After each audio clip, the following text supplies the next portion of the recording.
What's up, everybody? Welcome back to the channel. Today I'm here to break down the college basketball Draftkings video or slate for December 16th. It's on a Wednesday. This is actually my second time recording this because guess what? I just recorded a video and then I was done and I just realized, well, I didn't hit start. So here we go again. Gonna have to record it again because gotta get it out. Yeah, I'm stupid sometimes, but it's cool. Got a lot of good games today. Conference play's here. We all know conference play is the best time in college basketball, in my opinion. Non-conference play's cool. There's some good games, but like conference plays and everything gets really good. You have teams that are like that should not beat like Duke's, even though Duke's not good this year, and they end up beating them. So it's just conference play's awesome. I'm really excited for it. If you want to get more of my content, or if you want to get this spreadsheet, you can always subscribe. I'll put the link down below. It's only $5 a month, and you are going to get the spreadsheet with all the stats you need to know, along with projections for every single day. So for college basketball for the rest of the year. So I think that's a pretty good deal. I'll put the link down below. And if you like other sports like NASCAR, NBA, NFL, I do videos and content for that as well. So stick around for all those also. I think that's really all I gotta say. Make sure to leave a like and a subscribe. Let's get into the plays. We're gonna start with Duke, who they're not good. Like Duke isn't good this year. Like I think that's crazy that Duke is not good this year, but they're not good, and I don't really know why they're still ranked, but they are. But I don't think this is like a gimme win against Notre Dame today. The two guys I'm interested on Duke are Jeremy Roach and Matthew Hurt. We're going to go look at the pace. This is going to be a slight pace down spot for Duke. When you go look at the line, this is a total line of 146 and an implied team total for Duke of 74.1. So pretty good numbers there. Jeremy Roach just looks like a pretty good value. He's $5,000. I have him projected for 29 minutes. His usage rate is 17.4 and an assist rate of 25.2. Those are just pretty good numbers at $5,000 for 29 minutes. I do think that is a good value. Matthew Hurt's the other guy I'm interested in at $8,900. He's been the best player for Duke so far this year. I have him projected for 35 minutes. He's a 1.06 point per minute producer, has a usage rate of 22.8, and a rebound rate of 13.8. He's kind of like their big power forward. He can shoot the three well. He's just been pretty solid for them all year long. So he's definitely someone I do have some interest in. It is worth noting that Jalen Johnson's out. I don't really know who's going to start in place for him. I would assume it's just going to be Jeremy Roach, and he'll just go a little bit smaller, but it could be Joey Baker. And Joey Baker's in the starting lineup at 3,200 or 37, something like that. He's going to be an absolute insane value. So be sure to look out for Duke's starting lineup tonight. If you want to go follow on, you can go look on Twitter. I mean, it's not like the NBA, and it won't probably come out like 10 minutes before the game starts. It'll probably come out pretty early on in the day. So just be sure to look out for that when you're going to make lineups later. Up next, we're going to go to the Notre Dame players who are facing off against Duke. 146 team total. They have an implied team total of 70.7. This is going to be a nice pace-up spot for Notre Dame. This is one of the better pace-up spots on the day. Not the best, but it is one of the better pace-up spots on the day. Two guys I'm interested in on Notre Dame are Prentice Hub and Nate Laszewski. Okay, I'm still recording. Good. That would have been a disaster if I did it again. So Prentice Hub, I have him projected for 38 minutes. He has a fantasy point per minute of 0.93 with a usage rate of 32.3 and assist rate 24.8. Those are pretty good numbers. He's pretty much their best player. Does a lot for them. $8,200. I mean, you're paying for it, but it's a nice spot for him. He projects out pretty well for me. I think he looks like a good play. As does Nate Laszewski. He's $7,300. I have him projected for 39 minutes. He's a 0.84 point per minute producer. Only a usage rate of 18.3, but he does have a rebound rate of 14.2. He's not going to do as much as Prentice Hub, but he is going to be pretty productive at $7,300. I think he is a good value. Anthony Walker, Nazir Brooks, and Harlan Beverly are the three guys on Miami I'm interested to play. They are going up against Pittsburgh today. Where this is going to be a nice pace-up spot for Miami. This game has an implied game total of 136 and an implied team total of 67.9. So, two pretty solid numbers for them. There are two injuries today for Miami. Miami is without Chris Legs, as I believe they've been all season long, and the other guy, he's a forward, Cameron something. I forgot his name. I'm not gonna lie, I forgot his name. So. I'm assuming Anthony Walker's probably going to start in place of him. I don't really know if he is, but if he is, I have him for 35 minutes and at $4,500.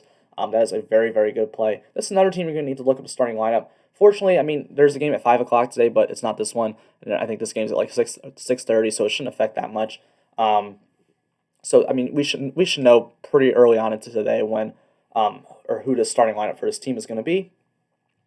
Nazir Brooks is $5,500. I have him projected for 34 minutes. I just think that's a pretty good value. And then Harlan Beverly is $7,100. I have him projected for 38 minutes. He has a usage rate 24.2 and an assist rate 28.2. He just projects out better. He looks like a better value to me than like Isaiah Wong, who is the highest priced player on Miami. I just don't think I think he's too expensive, so I don't really want to get there. Up next, we're going to go to Oregon State. So Oregon State's an interesting team. This game has the highest implied game total of 149, and they have an implied team total of 80.4. They're playing against Texas San Antonio, by the way. This is the game at 5 o'clock, the one that is going to kick off the day. The problem with Oregon State is they just run rotations where it's all spread out. Like, you don't have any. This is the most projected minutes I have for any player on Oregon State today. It's 29. And so, yeah, I mean, it's such a nice implied game total, such a nice implied team total, but, like, I just don't really want to pay for guys that are only going to play 24 minutes. I'd rather pay for guys that are going to play in the 30s. I prefer minutes to totals. I think minutes are the most important thing in basketball, Draftkings, so I'm going to go to the guys who are playing 30s, but Maurice Kalu does project out nicely. I have projected for 29 minutes. He is only $6,500. So this would be the one guy I'd want to go to in Oregon State, but other than that, I'm just pretty much staying off of them. Up next, we're going to go to the Washington Huskies, where we got one of the guys on the cover, or the guy on the cover. Quade Green is the guy on the cover for today, in case you guys did not know that. Former Kentucky Wildcat, didn't do well, transferred to Washington, didn't really play a lot last year, and this year he's been playing the whole season starting point guard. He's too cheap. This game, the total isn't that high, or it's actually tied for lowest on the slate at 131.5. They do have an implied team total, though, of 70.4, which is pretty good. It's a pretty much neutral pace spot for these two teams.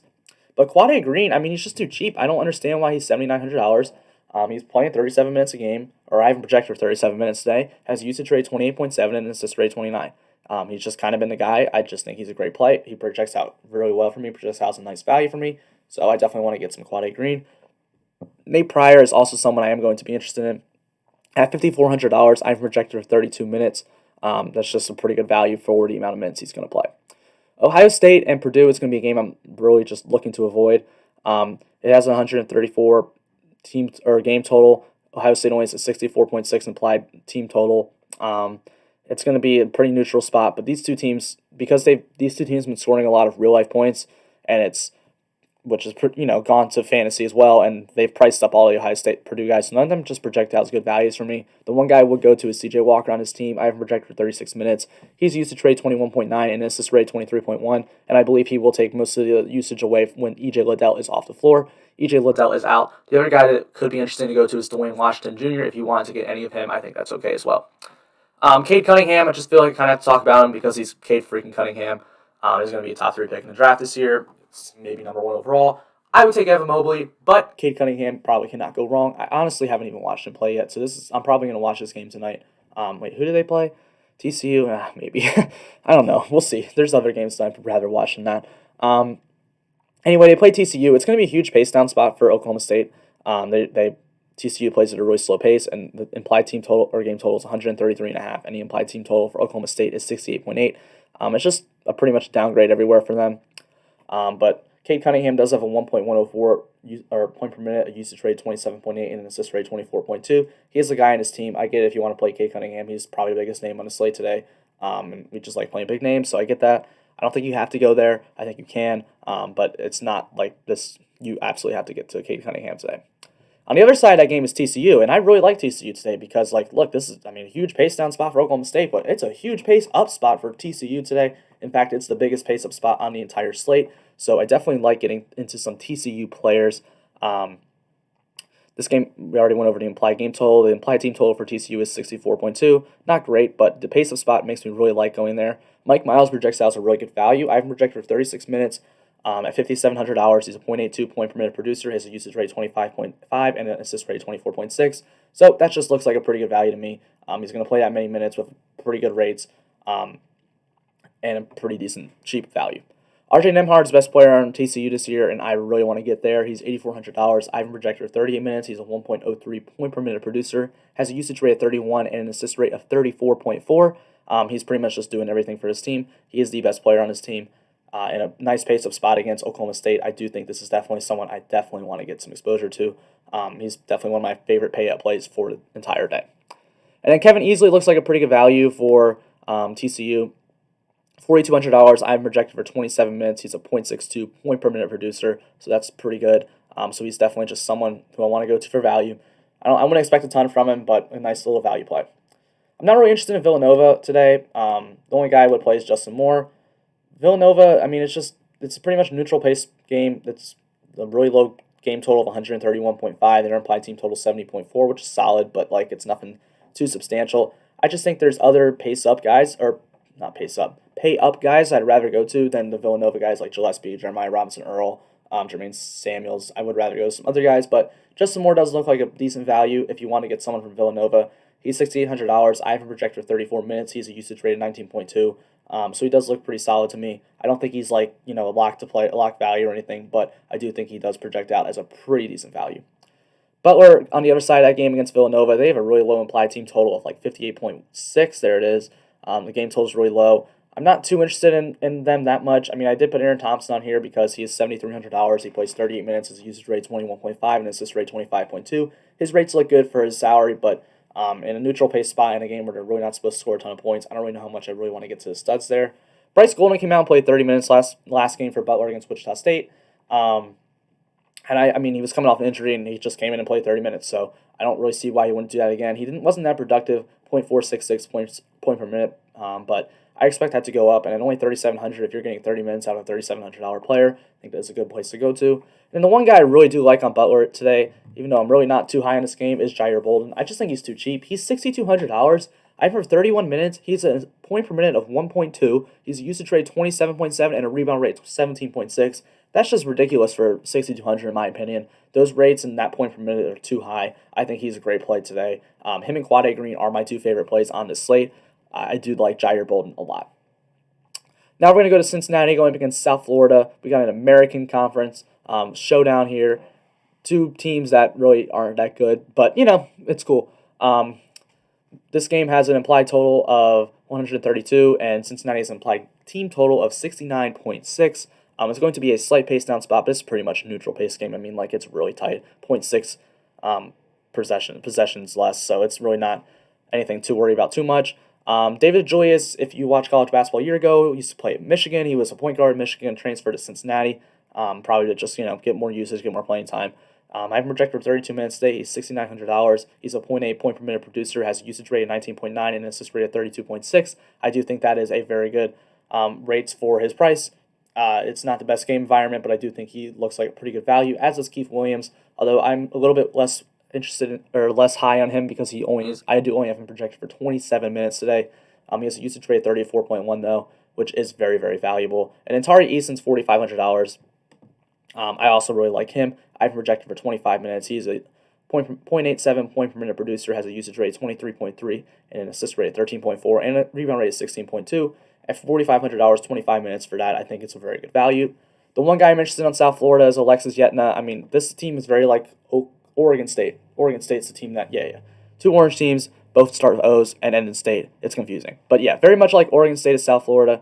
They are a team that just spreads out the minutes. No one's getting a ton of minutes. They're all spread out, which is probably better for basketball, for actual basketball if you don't have any like superstars. But that's not what we want for Draftkings. So I'm not really too interested in anybody from South Florida. The one guy I would be is Alexis Yetna. He's $5,100. I have projected for 28 minutes. He has a usage rate 17.4. So that's probably the only spot I go to. Montana, these guys project out really well for me. Both these teams, these last two teams we're talking about, Montana and Texas San Antonio, these two teams project out well for me, and I don't think a lot of people are going to play them. You get all these big name teams on the slate: Villanova, Butler, Oklahoma State, Cade Cunningham, Duke, Notre Dame. You get all those guys. Those are all the guys who are going to get ownership. No one's playing anyone from Montana or Texas San Antonio. This might be the spot to get leverage today. Kyle Owens is only $6,100. I've projected for 37 minutes. He's a 0.765 point per minute producer, has a usage rate of 22.6. But the really big thing is $6,100, 37 minutes. It's a very slight pace of spot, pretty neutral spot for him. I mean, the game total's low, team total's kind of low, but 37 minutes, $6,100, 0.76 point per minute production, I like that. But then Brandon Whitney's $5,100, and I have him projected for 38 minutes. 0.53 point per minute, has a usage rate of 18.6 and an assist rate of 14.6. That's too cheap for someone who's going to play that much and have those rates. Yeah, he hasn't been that productive on the year, but those rates are really, really high, so I do like getting there. And then Cameron Parker at $5,300, probably not as interested in him, but he does have a high assist rate at 39.8. I'm projected for 29 minutes. and he looks good as well. And then the last team is Texas San Antonio in that super high total game against Oregon State, where we weren't too interested in playing Oregon State players because they spread out the minutes. Well, this team doesn't spread them out as much. Cedric Alley, I have him projected for 23 minutes at $3,900. He isn't really that great. I think there's better values, but he has a value in a very high total game. If you prefer high total game to minutes, I think that's where you go. I do only have him projected for 23, though. 0.58 point per minute guy. I think he's fine. But then you got Eric Zumbel, I don't know. $4,700. I have him projected for 28 minutes. He's a .685 point per minute producer. $4,700 for 28 minutes in a high total game. That looks really good. Then Eric Parrish at $5,700. I'm projected for 26 minutes. He's a 1.01 point per minute producer, has a usage rate of 17.8. That's really good at $5,700. I'm interested. But then Keaton Wallace is probably the guy I'm most interested in on St. Austin. St. Austin. I don't even know where that came from. San Antonio, $7,200. I've projected for 32 minutes. He's a .846 point per minute producer, 25.4 usage rate, 17.4 assist rate in the highest total game on the entire slate. That is going to be, looks like a pretty solid play to me. But that's really all I got to say. Video is kind of short today. Not really. I think there's a lot of bad plays on this slate versus good plays. So got to weed out the good from the bad. We got into all that. Make sure to leave a like on this video. Subscribe to that channel. If you want to get the spreadsheet with all the projections, I'll put the link below. Make sure to go check that out. I hope you guys have a great rest of your day. Make some money this weekend or today and the rest of the week. Be back tomorrow. I'll have a video out tomorrow, and we're going to make money again tomorrow.